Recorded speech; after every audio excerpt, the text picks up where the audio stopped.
Yeah, Kamala Harris asked for it, but I don't think Trump is going to do it. No, he's going to say they're biased. Yeah, he's going to say, yeah, you're right about that. I saw your tweet. Like, he's going to say how biased the moderation team was, and that's why he's not going to do it. Let's watch Donald Trump cry.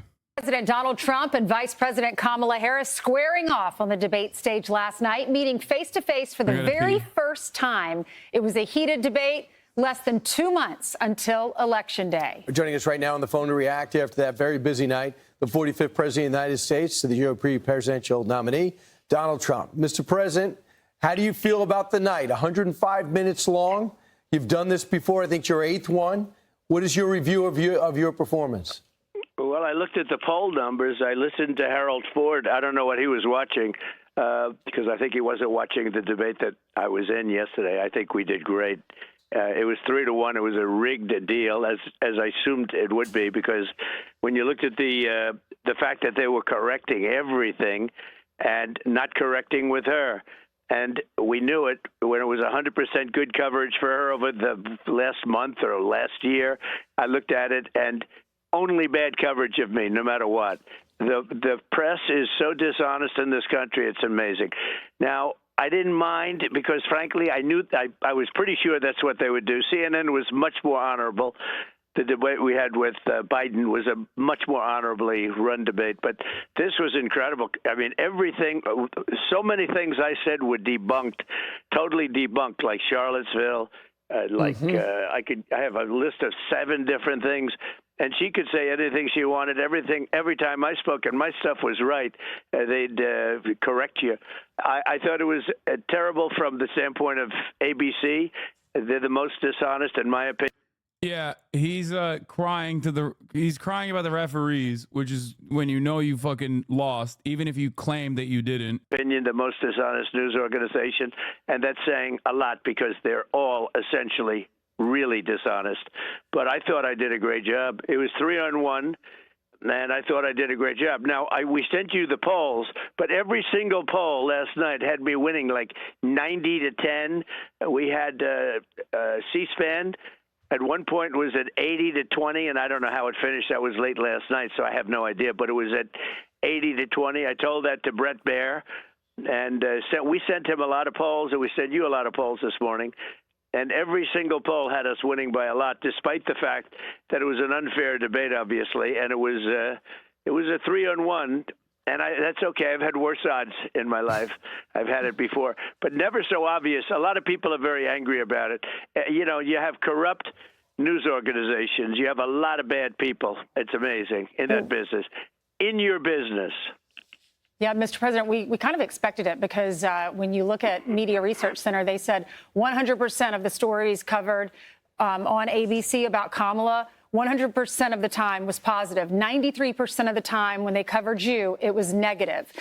So it was infuriating to watch them fact check you and not her when she brought up IVF, when she brought up Project 2025 several times, and when she brought up Charlottesville. Here are some of the lies that she said about you. Listen. A detailed and dangerous plan called Project 2025 that the former president intends on implementing. Couples who pray and dream of having a family are being denied IVF treatments. If Donald Trump were to be reelected, he will sign a national abortion ban. And what did the president then at the time say? There were fine people on each side. On that day, 140 law enforcement officers were injured, and some died. Donald Trump, the candidate, has said in this election there will be a bloodbath if this and the outcome of this election is not to his liking. And the bloodbath, you were talking about the economy. It's a term that's used. That's it. That is the only one that was massaging the truth. A lot when people are talking about a bad economy. What's your reaction to why didn't the moderators correct her? Because they're dishonest, and because I think ABC took a big hit last night. I mean, to be honest, they're a news organization. They have to be licensed to do it. They ought to take away their license for the way they did that. Bloodbath was referring to the economy. Everybody loved the term because as soon as they heard the word, it's sort of a vicious word. But referring to the economy, they have created an economy. Bloodbath was the word that I used. and it was fine in that context. And they were trying to make it sound like there was a riot or something, and it was a bloodbath. IVF, I was a leader on IVF, the IVF, which is fertilization. I was a total leader on that. When I first heard about it, like right from the beginning, I was one of the leaders on it, and the Republican Party has been a leader on it. She tried to say it was just the opposite. The whole thing with abortion, what he said, I mean, it was incredible. I think he corrected me 6 times, and each time I was right. I believe each time I was right, didn't correct her at all, and she was saying these things. She was using, like, Charlottesville. She was using Charlottesville, and everybody, you take a look at Laura Ingraham, she did it incredibly. She had it totally debunked. She said that, in fact, it makes it angry. She gets angry when people hear about Charlottesville, when they use that, because what they did is they stopped and they didn't put the following sentence in. And when they put the last sentence in, when it was all put together, what I said was absolutely perfect. And ABC knew that. Everybody knew that, frankly. I think they lost a lot of credibility. But regardless, look, the polls are saying that I won that by 80-20, 90. We have one here, 92-7, and I sort of believe that's right. I thought, look, I've been told I'm a good debater. I think it was one of my better debates, maybe my best debate. I think. I don't know. That's why I'm disappointed in this guy, Harold Ford. I don't know if he's still there, but I don't know what he was watching, because he was just as dishonest as ABC, in my opinion. Mr. President, I interrupted a moment ago. They just on the face of the Pentagon. Every year for the last 23 years, we have gone down to the Pentagon at 6:46. That's sunrise down in the Washington, D.C. area. When they unfurl that flag to commemorate American Airlines Flight 77 that crashed into the Pentagon, it killed all 64 on board, 125 people at the Pentagon, 184 people lost their lives 23 years ago today. And I know you are going to take part in some of the commemorations as well here in New York City and in Pennsylvania. That's right. I'll be doing that in a little while. In fact, right after this call, I leave. I'm going down to the World Trade Center site, and I'll be down there for much of it. JD's going with me. And we had a great talk about it yesterday. It was very, very sad, horrible day. Horrible day. There's never been anything like it. Just a horrible day. And then going to Pennsylvania, of course. And so I'm going to be doing both of them. Sometimes I'll do all three. Sometimes it doesn't work out when they're sort of simultaneously done, but we're going to be doing 2 of them today. So last night, I mean, all 3 planes are there. You got Air Force 2, you got Trump Force 1, J.D. Vance's plane. We're all together. You guys are going to be at the site together. President Biden, I think, will be there. Are you going to say anything to them? Oh, I don't know. I'm not sure. It's, look, everybody should be very angry at how badly they've run this country. Millions of people are floating into our country. Many of them should not be here. They're criminals, many criminals coming in, many terrorists coming in, people coming. They're emptying their jails into our country. They're emptying, think of it, they're emptying their mental institutions. People that are mentally ill are being dropped into our country.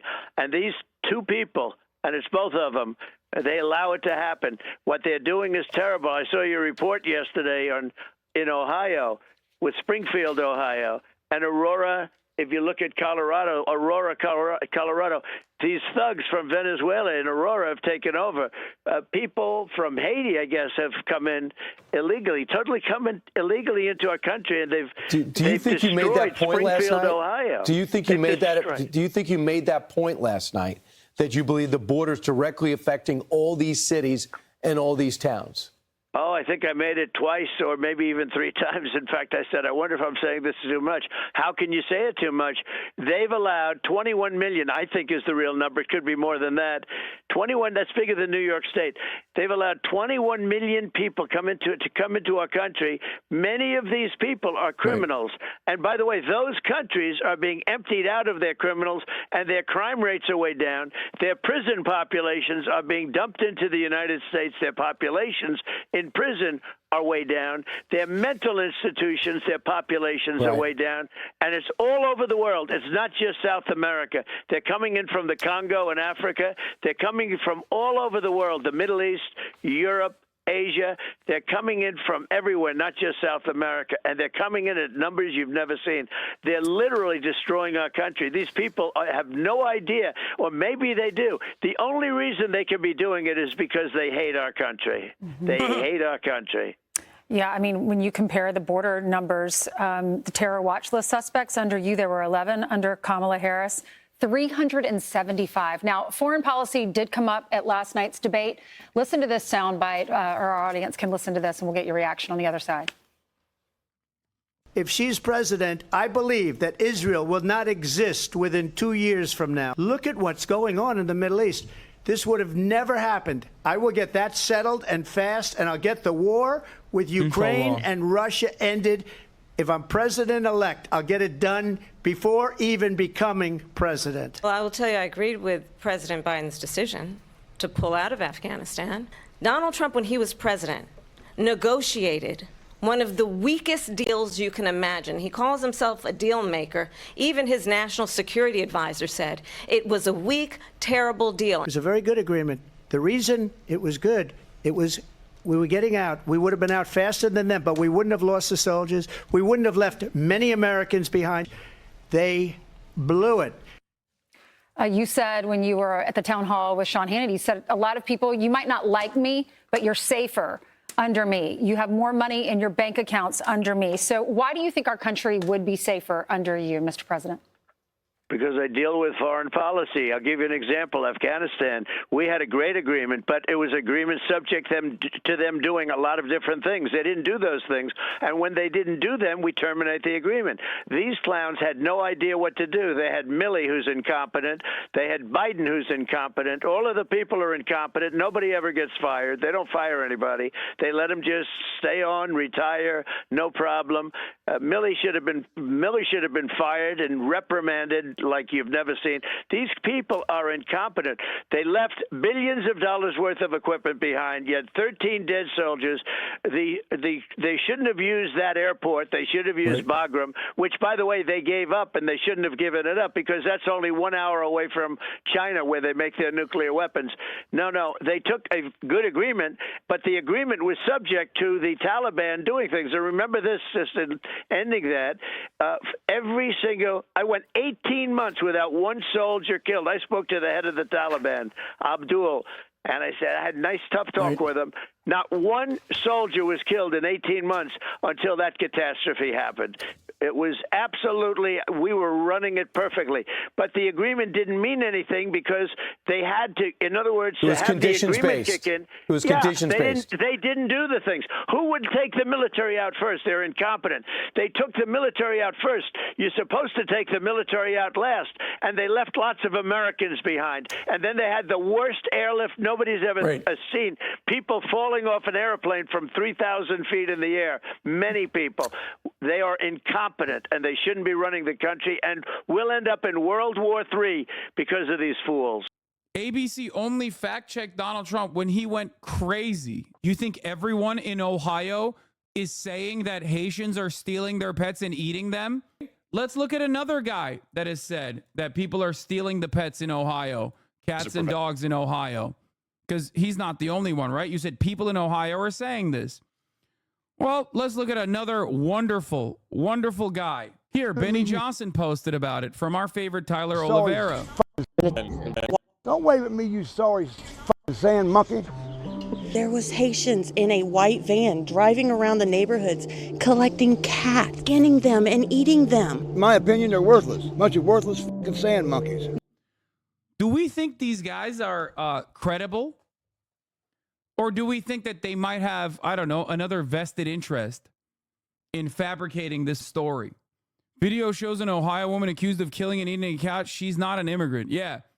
The video of the cops arresting a woman who's like obviously insane was spread on Twitter a couple days prior to the debate. That's what sparked the people, the Haitian migrants in Ohio are eating cats conversation.